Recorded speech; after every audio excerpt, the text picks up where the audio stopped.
राधे राधे सभी को। Welcome to my channel the teacher life. आज हम लोग सीडीपी का क्वेश्चन करेंगे। पिछली वीडियो में मैंने एक सेट कंप्लीट करा दिया था। आज हम लोग दूसरे सेट की ओर बढ़ेंगे। प्रैक्टिस सेट करना बहुत ज़रूरी होता है। आइए हम लोग शुरू करते हैं पहले क्वेश्चन की ओर से। विकास के प्रत्येक चरण के लिए सामाजिक अपेक्षा को क्या कहा जाता है? ध्यान से पढ़िएगा। विकास के प्रत्येक चरण के लिए सामाजिक अपेक्षा को क्या कहा जाता है? विकासात्मक कार्य, विकासात्मक आवश्यकता है, विकासात्मक बाधा है, विकासात्मक क्षेत्र। आप लोग इसका आंसर दीजिए। इसका आंसर हो जाएगा ऑप्शन 1, विकासात्मक कार्य। अगले क्वेश्चन की ओर बढ़ते हैं। अगला क्वेश्चन है हमारा विकास डैश। इसमें आप लोग का ऑप्शन है शरीर के मध्य से बाहर की दिशा में होता है, नीचे से ऊपर की ओर होता है, एक आयामी है, वातावरण कारकों से प्रभावित नहीं होता है। विकास का ऑप्शन क्या हो जाएगा? शरीर के मध्य से बाहर की दिशा में होता है, मतलब अंदर से बाहर की ओर होता है। अब थर्ड क्वेश्चन आते हैं। थर्ड क्वेश्चन देखिए, कथन और अभिकरण वाला क्वेश्चन बहुत पूछता है, असर्शन और रीजनिंग वाला क्वेश्चन। इसमें असर्शन में क्या कह रहा है, कथन में क्या है? ऑप्शन है संज्ञानात्मक विकास मध्य बाल अवस्था एक तेजी से विकसित होता है फिर ठहर जाता है। तर्क क्या है? मानव मध्य बाल अवस्था के चरण के बाद नई चीज़ें नहीं सीख सकते हैं, मतलब एक अवस्था खत्म होने के बाद दूसरे में नई चीज़ें नहीं सीख सकते। इसका आंसर क्या हो जाएगा? देखिए, पहला ऑप्शन तो एकदम कतई गलत है कि हाँ विकासात्मक विकास मध्य बाल अवस्था तक तेजी से विकसित होता है फिर ठहर जाता है। विकास कभी भी रुकता नहीं है, ये जीवन पर्यंत चलता है। इसमें नई चीज़ें नहीं सीख सकते, ये भी गलत है। तो ऑप्शन क्या हो जाएगा हमारा? ए और आर दोनों गलत है।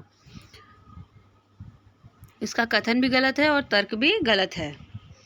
चौथा क्वेश्चन क्या है? विद्यार्थियों का एक समूह अपने खेल के दौरान एक लोकप्रिय नृत्य रियलिटी शो के दृश्य दर्शाता है।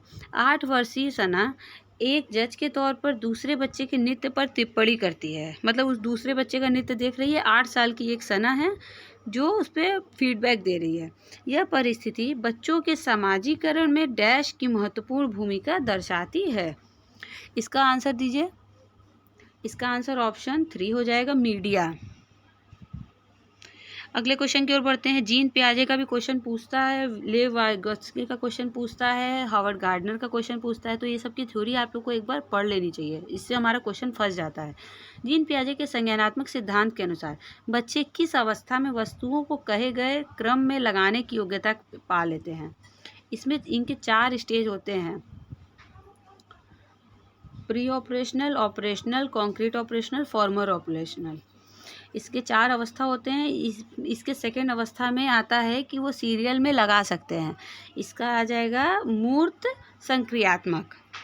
अगले क्वेश्चन की ओर बढ़ते हैं। जीन पियाजे के अनुसार एक सतत प्रक्रिया है जो मानसिक संरचनाओं को परिष्कृत और परिवर्तित करती है, डैश कहलाती है। इसमें आप लोग आंसर करिए। इसका आंसर क्या हो जाएगा? इसका आंसर हो जाएगा संतुलीकरण।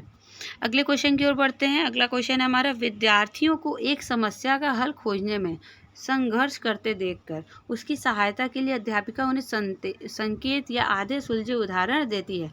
लेव वाइगोत्स्की के सिद्धांत के अनुसार यह डैश का उदाहरण है। यहाँ पे कोई टीचर अगर बच्चे को नहीं आ रहा है तो वो थोड़ा सा हिंट देती है। जो हिंट देने का काम करती है उसको क्या कहते हैं? उसको पाड़ कहते हैं। पाड़ कहते हैं, या जो उदाहरण बता देती है, उदाहरण के द्वारा, संकेत के द्वारा उसको पूरा उत्तर न बता करके थोड़ी सी हेल्प करती है, जिसको हम लोग पाड़ बोलते हैं। वाइगोत्स्की इसको दिए थे। ठीक है, अगले क्वेश्चन की ओर बढ़ते हैं। अगला क्वेश्चन हमारा क्वेश्चन नंबर 8। निम्न में से किस सिद्धांतकारी ने कहा है कि संज्ञानात्मक विकास एक सहयोगात्मक प्रक्रिया है, मतलब एक हेल्पफुल है? किसने कहा है ये? इसका ऑप्शन है Lev Vygotsky, Ivan Pavlov, B.F. Skinner, John B Watson. Pavlov के बारे में हम लोग बीएड में पढ़ते हैं, वाइगोत्स्की के बारे में भी बीएड में पढ़ते हैं, स्किनर के बारे में भी, वॉटसन के बारे में। मतलब ये सारे राइटर हमारे बीएड में, आप लोग करिकुलम पढ़ना शुरू करेंगे बीएड करना तो आपको पढ़ाया जाएगा इसमें। और सीटेट के लिए भी बहुत इंपॉर्टेंट है, इसलिए बीएड में भी आप लोग पढ़े तो बहुत ध्यान से पढ़िएगा।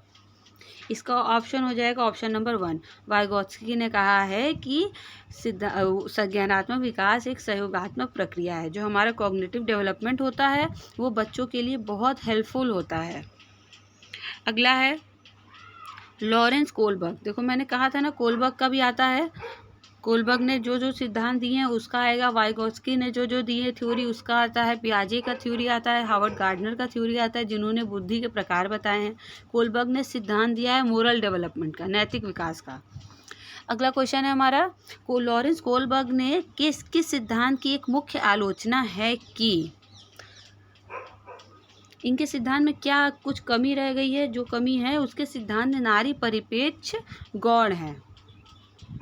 अगले क्वेश्चन की ओर बढ़ते हैं। अगला क्वेश्चन है हमारा, हार्वर्ड गार्डनर ने सुझाव दिया है कि अलग अलग प्रकार की बुद्धियां होती हैं।